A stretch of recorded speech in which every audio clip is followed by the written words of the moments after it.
One thing's for sure, the price spike for cotton this season has certainly helped buoy spirits in flood-affected growing areas of Queensland. In the southern inland town of St George, some farmers are still grappling with the aftermath.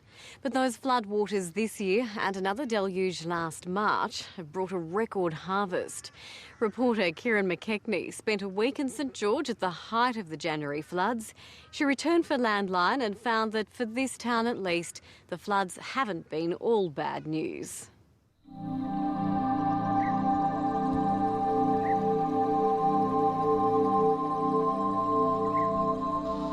This has been the summer from hell. We had two peaks in January. The biggest peak this year was about 13.2 metres, and then the next peak occurred about 2 weeks later, which was about 12.5 metres. The peak early on was slightly less than the March peak last year, but much more damaging this year.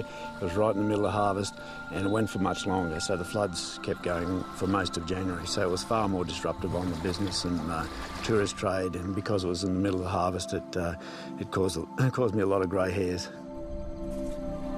Grey hairs are perhaps the least of David Blackett's worries.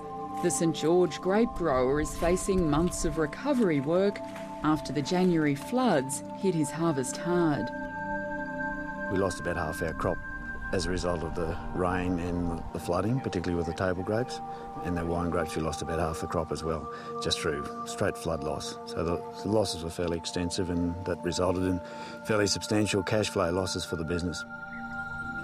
Crops worth hundreds of thousands of dollars were washed away.